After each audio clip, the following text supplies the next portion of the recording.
Well, welcome everybody to the second call today, co-hosted by WBCSD and WRI, the World Resources Institute. We want to welcome you to the launch of the version 2.0 update of Corporate Ecosystem Service Review.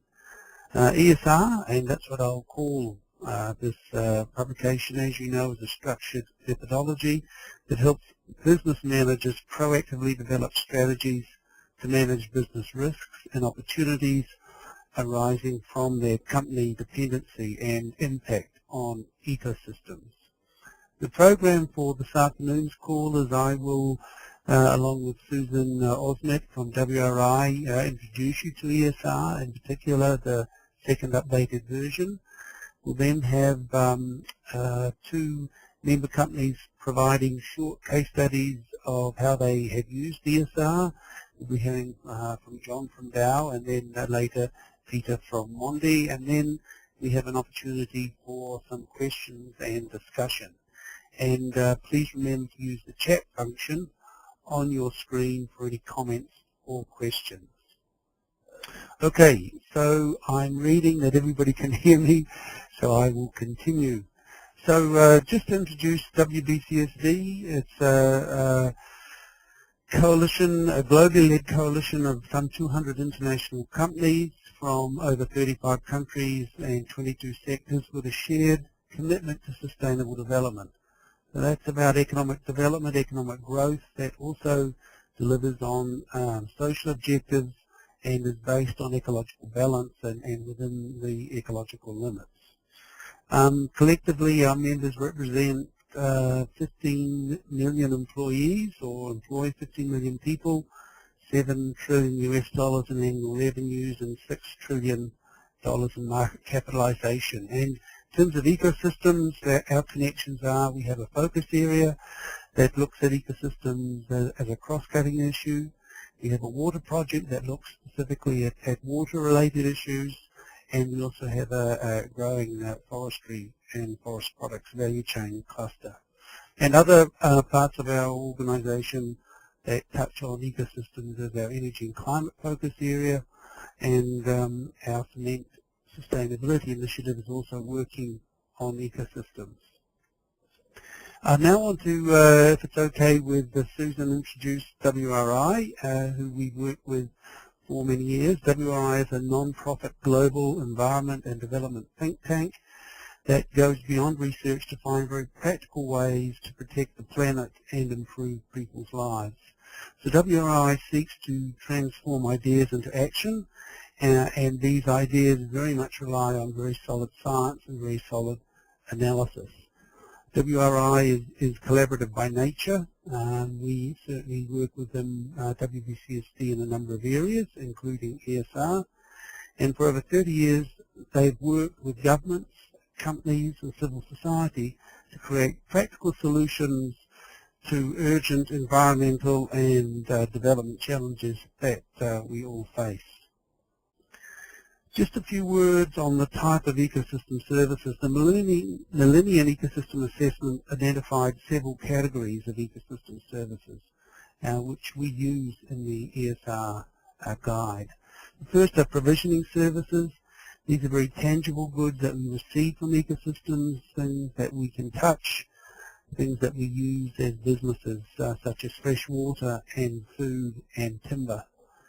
There are, as illustrated here, there are also a range of regulating services. These are the benefits that we obtain from nature's control of natural processes, including pollination services, things like protected coastlines in terms of storms through wetlands that walk coral reefs, also influencing local temperature and rainfall, and at a global level stabilizing climate.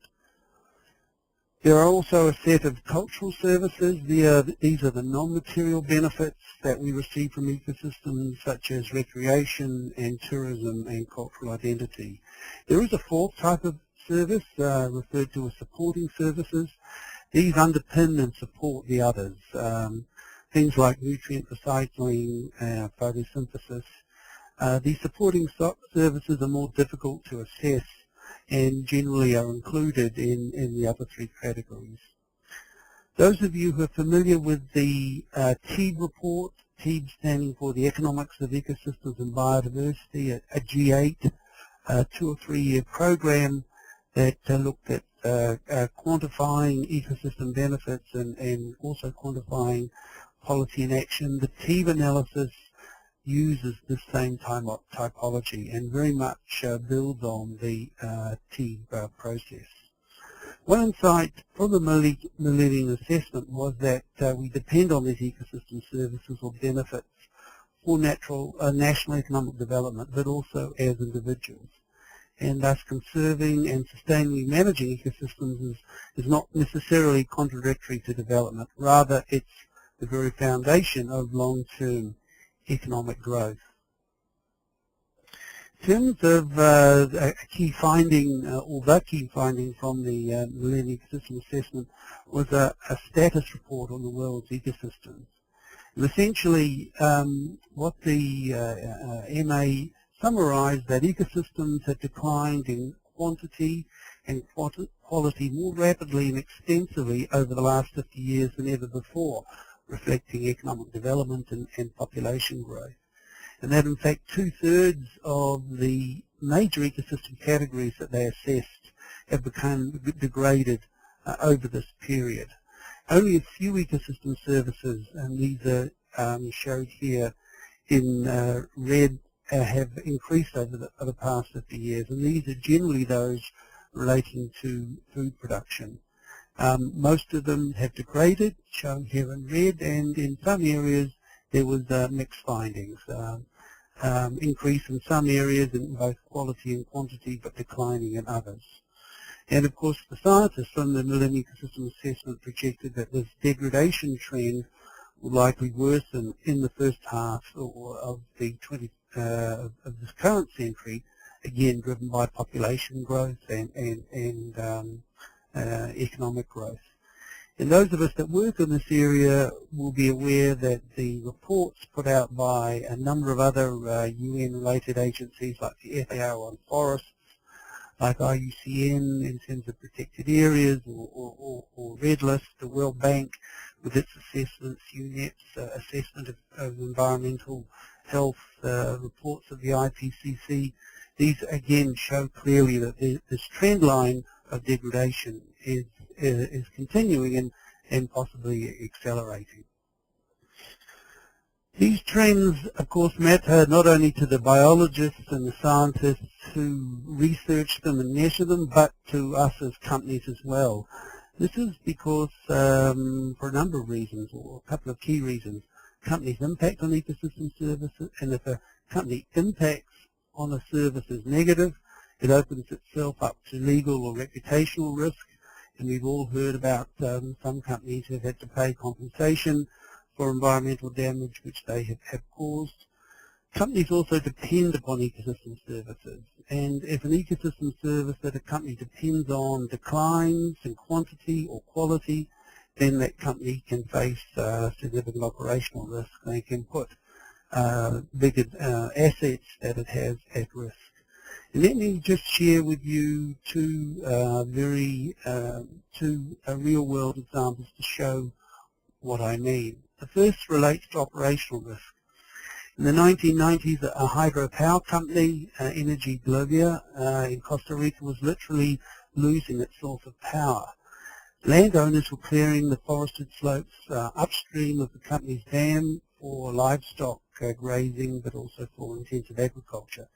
And with the trees gone, heavy rains were causing increasing soil erosion and river sedimentation, therefore lowering the dam's reservoir capacity and its ability to generate power and reduce, therefore the power output was being reduced. The hydro company found a cost-effective solution to protect their operations. They decided to pay upstream farmers to keep their lands and forests, or to introduce sustainable forest management operations, since forests provide a range of services that can keep the dam in business. in terms of erosion control and managing water. The second one relates to financial risk or financial opportunity. In 2011, last year, the World Bank approved a new International Finance Corporation performance standard that screens investments for ecosystem service risk and impacts. These new IFC investments going forward are now required to maintain the benefits arising from ecosystem services and to include systematic screening for ecosystem service risks and impacts. Potential impacts on ecosystem services need to be addressed in project plans in terms of mitigation plans and compensation rules. And these standards require comprehensive screening for project impact and dependencies on ecosystem services. And the IFC guidance note for complying with these standards cites ESR as a useful methodology to assist with that. The standard came into effect in January of this year and now apply to all new IFC investments and clients. We know these performance standards are going to be widely influential throughout the world. We expect the following impacts will flow from this new policy. It will affect the IFC portfolio, which in 2010 was around about $18 billion worth of investment, influencing the practices of the investment partners, both public and private sector, that they work with on major projects. The World Bank is looking also to the IFC policies as it updates its own safeguards for its intergovernmental lending. We know the 60-plus equator banks, the private sector banks who are part of the equator principle, are expected to link their own performance standards to these of the IFC. And we know that banks in China and Brazil are using the IFC policies as they develop their own standards for investments within their countries and economies. We also know that most OECD export credit agencies have already linked their standards for their credit support to this IFC performance standard.